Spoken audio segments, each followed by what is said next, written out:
Soy la comandante Elena Vidal, tengo 42 años y he pasado las últimas 2 décadas con uniformes que la mayoría de la gente nunca ve y en salas a las que la mayoría de la gente nunca entra. Dirijo Delta Echo, una unidad táctica conjunta que se especializa en respuesta rápida, inteligencia, coordinación, recuperación de activos y operaciones de las que nadie debería hablar. Eso puede sonar impresionante, pero para mi padre, siempre he sido solo la chica que se sentaba en silencio y llenaba papeles. El verano pasado, volví a casa para una barbacoa que él organizaba. No había vuelto en meses. El trabajo me había absorbido por completo y necesitaba respirar. Cuando entré al patio trasero, todavía con mi ropa de viaje de Madrid, no esperaba mucho. Solo una cerveza fría, algunas sonrisas forzadas y quizás unos minutos de conversación trivial antes de ir a la habitación de invitados. No esperaba el golpe de familiaridad envuelto en una broma que no tenía gracia. Mi padre estaba de pie cerca de la parrilla con un grupo de sus viejos amigos de la Fuerza Aérea, sus risas resonando fácilmente en la cálida tarde. Cuando me vio, sonrió ampliamente, orgulloso de una manera que siempre se sentía fuera de mi alcance. Levantó la voz para que todos pudieran oír. Ahí está, mi hija. Personal de apoyo, se encarga de que todas las carpetas y registros de vuelo estén en orden. Los hombres rieron. La forma en que los hombres ríen cuando creen que están siendo encantadores. Yo sonreí como si no lo hubiera oído, o quizás como si no importara, pero sí que importaba. Había enterrado soldados.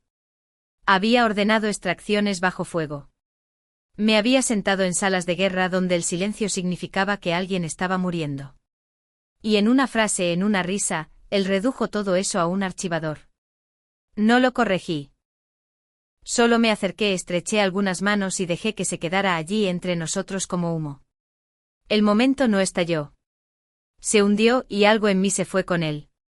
Ese fue el día en que me di cuenta de que ser vista no se trataba solo de rango o condecoraciones. A veces las batallas más difíciles no están en el campo, sino en tu propio patio trasero. Crecí en una casa donde todo tenía un lugar y una manera correctos. Mi padre era un ingeniero retirado de la Fuerza Aérea, el tipo de hombre que medía la vida con precisión y protocolo. Amaba los planos, la estructura y las cosas que seguían órdenes. No sabía qué hacer con una hija que no lo hacía. Yo era callada, siempre leyendo, siempre haciendo preguntas que él no creía que necesitaran respuestas. Cuando desarmé nuestra cortadora de césped averiada a los 10 años y la arreglé, le dijo al vecino que yo solo sostuve la linterna. No lo decía como un insulto. Ese era el problema. Nunca fue ruidoso, nunca cruel, solo un flujo constante de casi, y no del todo cuando acertaba. Cuando saqué sobresaliente en el instituto, me felicitó y luego dijo que se vería genial en un currículum para un puesto administrativo. Cuando obtuve una beca para un programa técnico, preguntó si era seguro para las chicas estar con ese tipo de gente. La primera vez que dije que quería unirme al ejército, se rió. Dijo que odiaría las botas y los gritos. Sugirió que buscara opciones administrativas si hablaba en serio. Dijo que la Fuerza Aérea siempre podría usar buenos planificadores. Yo seguí adelante de todos modos, en silencio, con constancia, como siempre lo había hecho. Estudié más duro, corrí más lejos, mantuve la boca cerrada y dejé que los números hablaran. Vino a mi graduación universitaria, se quedó al fondo y aplaudió con una mano en el bolsillo. Cuando le mostré mi carta de nombramiento, asintió como si acabara de decirle que había conseguido una tarjeta de biblioteca. Cada paso que daba hacia adelante para él se sentía como un paso lateral. No importaba lo alto que subiera, él lo trataba como si estuviera en una escalera apoyada en la pared equivocada. Recuerdo una vez que le dije que había sido seleccionada para una rotación de entrenamiento clasificado. Me preguntó si eso significaba que me mudarían a un escritorio más bonito. No grité. No le expliqué. Solo sonreí y cambié de tema. Así era siempre. Yo esforzándome, él redirigiendo, yo convirtiéndome, él ignorando. Me decía a mí misma que no importaba, que mi trabajo hablaría por sí solo. Pero cuando tu padre se niega a verte, no importa lo fuerte que grites, todavía te sientes invisible. Comencé como oficial de señales junior a los 23 años, destinada en un portaaviones donde aprendí el lenguaje del ancho de banda y la sincronización en el campo de batalla. El trabajo era duro, técnico y más exigente que cualquier cosa que hubiera hecho antes, pero me encantaba. Obtuve mi primera condecoración en un año por optimizar las comunicaciones durante un ejercicio de fuerza conjunta en vivo que casi se sale de control. Cuando llamé para contárselo a mi padre, dijo que le alegraba que estuviera ocupada y me preguntó si ya había arreglado mi coche. Recuerdo estar de pie en la cubierta con el océano detrás de mí, preguntándome cómo podía hacer que algo tan grande se sintiera tan pequeño. Seguí adelante. A los 28 fui asignada a una fuerza de tarea internacional en Europa, coordinando inteligencia de señales en tiempo real con 3 naciones aliadas. Me perdí cumpleaños, bodas y funerales. Él se perdió mi ascenso a capitana, dijo que el vuelo era demasiado caro y que el hotel sería un fastidio.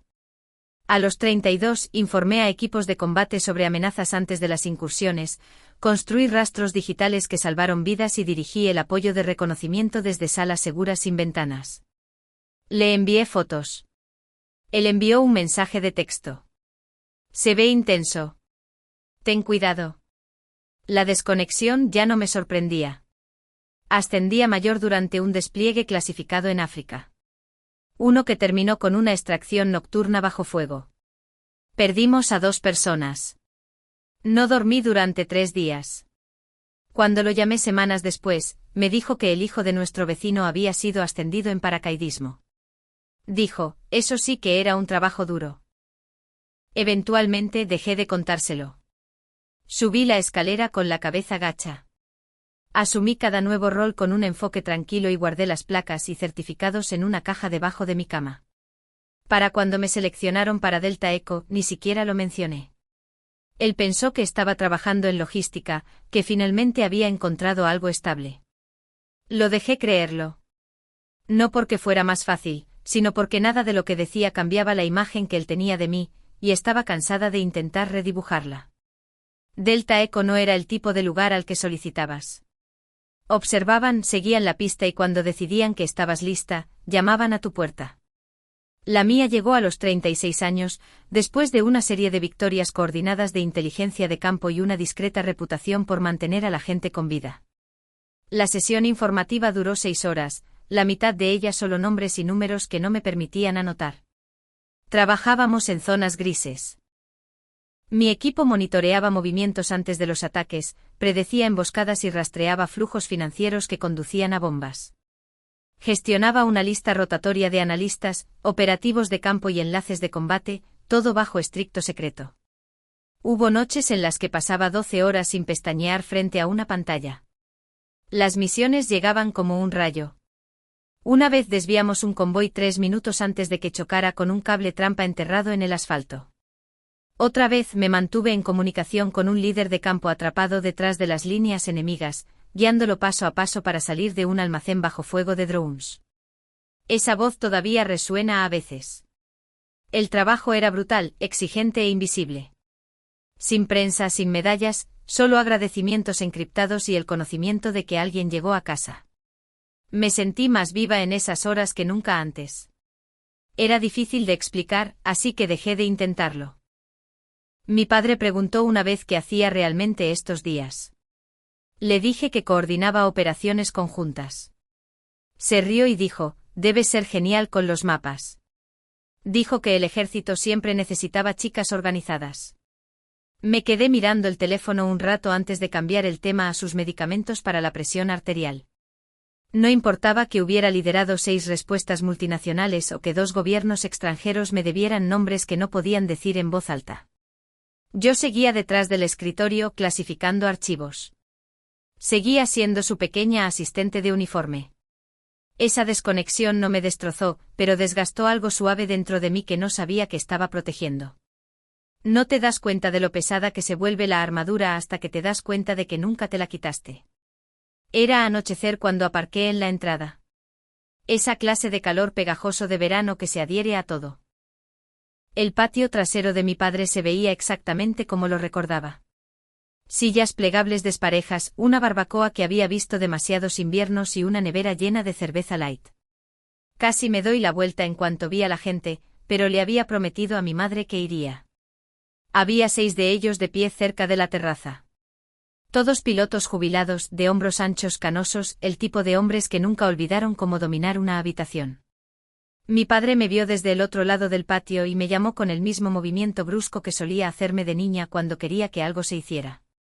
Me acerqué, ofrecí un saludo educado y estreché algunas manos. Me dio una palmada en la espalda y sonrió más ampliamente de lo que lo había visto en años. Les dijo que esta era su hija.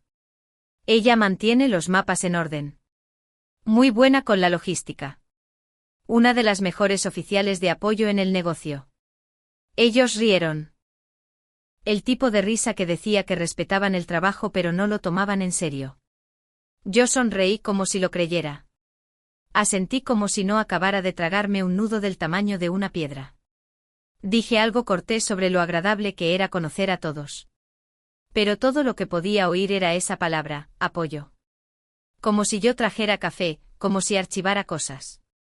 Uno de los hombres preguntó si alguna vez había sido desplegada. Dije que sí. Él asintió y preguntó si había sido en España o en el extranjero. Le dije que la mayoría en el extranjero. Mi padre intervino. Antes de que pudiera explicar, dijo, ella siempre ha sido más cerebro que botas. No es realmente del tipo de campo. Genial con los gráficos y la planificación. Honestamente, una bendición para sus compañeros. Sentí que se me tensaba el estómago, pero mi rostro no se movió. Había estado bajo fuego con gente desangrándose en la parte trasera de un transporte blindado de personal. Había entrado en zonas inseguras en plena noche. Pero justo entonces, yo era la chica con un portapapeles. Siguieron hablando. Hablaron de viejas misiones y casi accidentes, historias empapadas de cerveza y nostalgia. Yo me quedé allí, medio escuchando, medio divagando. En algún momento me acerqué a la parrilla y me quedé mirando las brasas solo para alejarme. Tenía los puños apretados. Me dolía la mandíbula. Ese momento no explotó.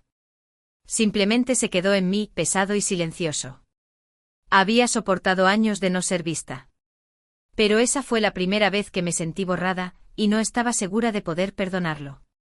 Estaba a medio camino de una cerveza tibia, mirando más allá de los setos, cuando uno de los hombres se acercó. Era mayor, delgado, con una calma que no pedía atención, pero que aún así dominaba cada espacio al que entraba. Coronel Jaime Lázaro. Conocía el nombre antes de que se presentara. Había leído informes de acción con su firma al final. Miró mi muñeca, deteniéndose a mitad de la frase. Luego se inclinó ligeramente entrecerrando los ojos ante el reloj negro mate que siempre usaba. No preguntó. Solo se quedó mirando un segundo más, luego se enderezó como si algo dentro de él se hubiera encajado. Su voz cambió lo suficiente para que los demás captaran el peso en ella. ¿Está con Delta Echo? Su tono no era de curiosidad. Era reverente. Esa es la edición de 37, ¿verdad? Me miró completamente ahora. Usted no es apoyo. Usted es mando. La conversación se detuvo. Todas las cabezas se giraron. Sentí el calor subir por mi cuello, pero no parpadeé. Solo lo miré a los ojos y asentí levemente. Sí, coronel, lideró la unidad. El silencio se sintió ruidoso. La sonrisa amistosa de Lázaro desapareció, reemplazada por una mirada de puro asombro profesional. Lentamente dejó su cerveza. No saludó.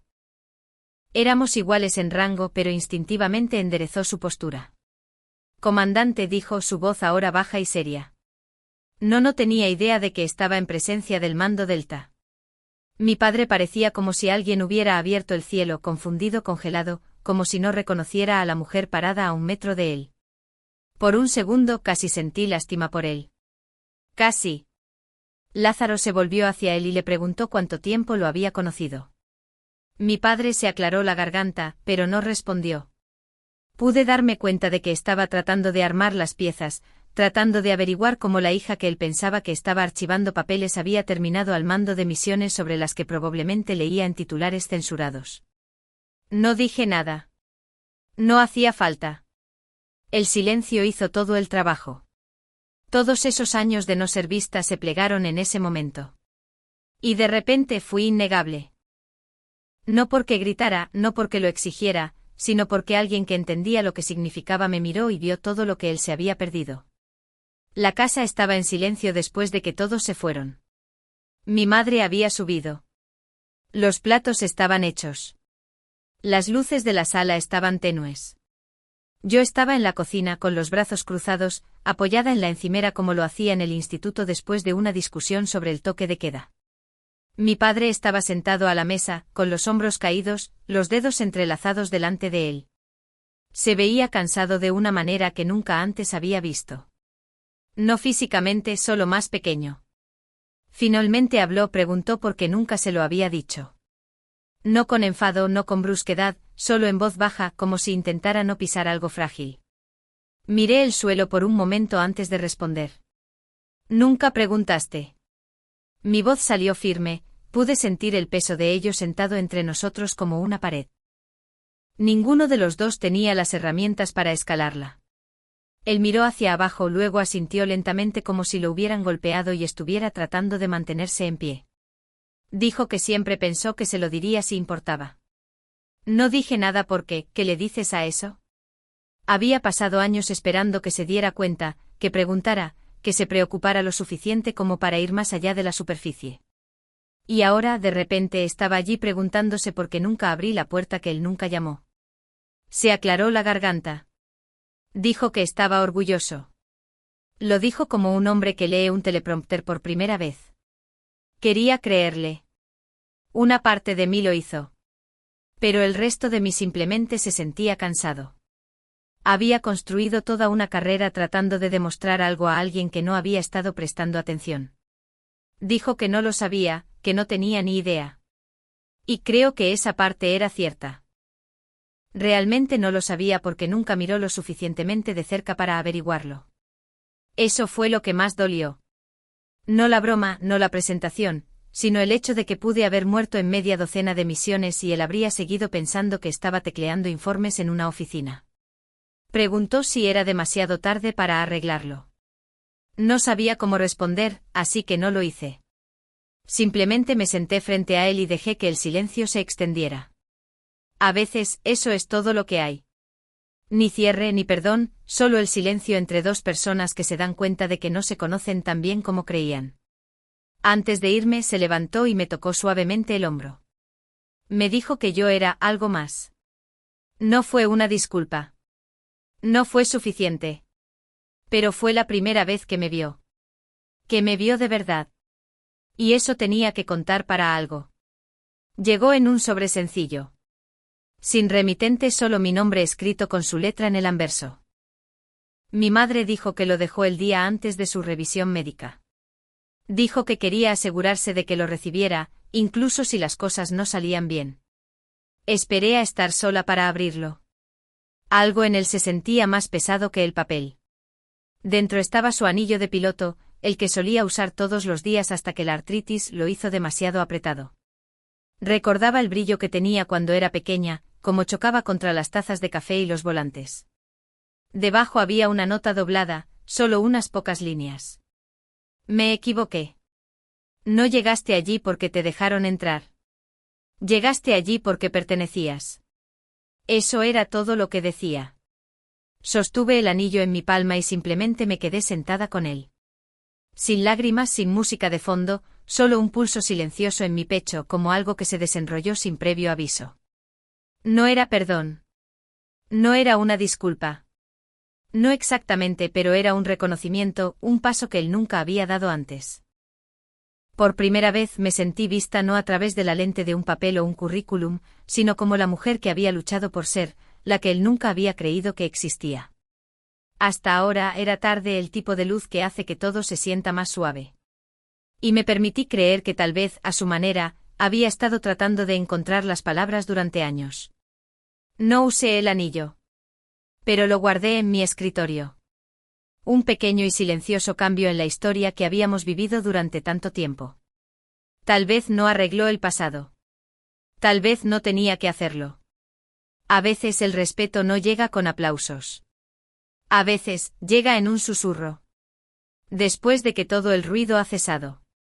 Un año después me senté frente a un comité del Congreso respondiendo preguntas sobre la estrategia de inteligencia nacional con calma y claridad practicada. Había cámaras, luces, el teatro habitual de todo. Pero me mantuve firme. No estaba nerviosa. No estaba actuando. Solo estaba diciendo la verdad como siempre lo había hecho. Solo que esta vez, la gente finalmente estaba escuchando. Esa noche, de vuelta en la base, alguien me envió un enlace a un artículo, las 10 mujeres que están cambiando las estructuras de mando militar. Mi nombre era el tercero. Lo leí 2 veces, no por incredulidad, sino para sentirlo plenamente. No por el titular, sino por la frase que había debajo. Una comandante tranquila y eficaz que está redefiniendo el liderazgo de adentro hacia afuera. Una semana después visité la tumba de mi padre. No había vuelto desde el funeral. La hierba aún se estaba asentando. La lápida era sencilla, justo como él habría querido. Me quedé allí un rato antes de decir algo. Luego le conté todo lo que se había perdido. Que había entrenado a 2 de los líderes de unidad más jóvenes que ahora dirigen operaciones en el extranjero. Uno de mis antiguos analistas ahora lidera la ciberseguridad del mando occidental. Que la gente a la que he enseñado lleva más que habilidades. Llevan el tipo de fuerza que él una vez me hizo cuestionar. No llevé flores, solo el anillo guardado en mi bolsillo. Lo puse junto a su lápida por un minuto, luego lo recuperé. Todavía no había terminado con él. Tal vez nunca lo haría. Quizás ese era el punto. El legado no se trata de lo que dejas atrás. Se trata de a quien construyes en el camino. Al darme la vuelta para irme, pensé en cómo solía presentarme. Personal de apoyo, logística, segundo plano. Sonreí porque ahora, cuando la gente pregunta qué hago, no dudo. Les digo que lidero. Y eso no es una corrección. Esa es la verdad.